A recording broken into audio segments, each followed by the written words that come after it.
to be here this morning. Okay, so Matsi, SABEF launched 2002, but you're doing a bit of a relaunch. Why is that? That's correct. SABEF has been around since 2002 and it's had its own interesting journey. It was started by a group of entrepreneurs, people that wanted to start a forum to represent Black South African entrepreneurs. So the relaunch is because it's obviously a new vision, a new mission and a new team of people who are going to take the structure forward. So hence the relaunch this year. All right, so what do you hope to do with SABEF then? Well, for me, it's the greatest honor and privilege to be able to represent, this dynamic movement going forward, because it is still a struggle out there. People are suffering. There's a lot of poverty, and we are here to actually ensure that we give people capacity, we give people support.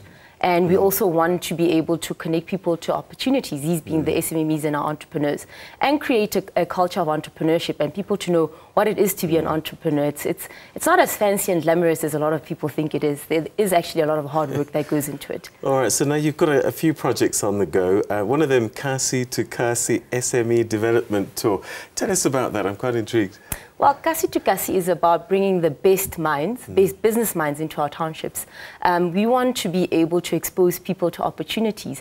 We want to be able to let people know that the government and various private sector entities are doing a lot towards empowering SMEs, giving them capacity. So we'll be doing a lot of work within our townships, and we want people to take advantage of these opportunities. All right, and how do you help them exactly? I mean, what do you do for them? Essentially, what's going to happen is that there'll be various workshops. A lot of corporates have come on board. We have WITS Business School, we have the Centre for Entrepreneurship, we have banks, we have APSA, we have CSIR, various other entities that actually do have initiatives for SMEs. So now, how do we bring those into our townships? Right, how do we expose our SMEs to the best? Okay, so women in business are also important to you. I know that that's one of your passions. Absolutely. I think gender mainstreaming in our country is crucial. At SABEF, we definitely do support the fact that we have to propel women into business. We have to show them the tools. And it's about how do we expose women to opportunities. In August, we're going to be hosting a function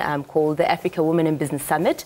And here it's about exposing women to opportunities within Africa, whether it's agriculture, whether it's telecoms, all various sorts of And have you got women in business as mentors helping the young ones, new ones coming through? Absolutely. I mean, if you had to look at the SABEF structure, our board of advisors, there are a couple of key women there who are constantly cheering myself on as a woman, and also just pushing the whole agenda of entrepreneurship. So people within very prominent positions are really, really waving the flag. Okay. So how do people get involved? How do they support, become partners, or even get help? Well, we do have an active website, which is www.sabef.org.za, and that's where you can get the opportunity to be a corporate member, an individual member, or a small business member. And also, if you do want to be part of the SABEF movement, you can join us in Soweto. This week, we're going to be launching the Cassie to Cassie tour. We're going to be having the MEC of Economic Development, and our global patron, an entrepreneur in his own right, Mr. Kelly Ritchie, is going to be in South Africa again. Ah, okay. Met him last time he came here.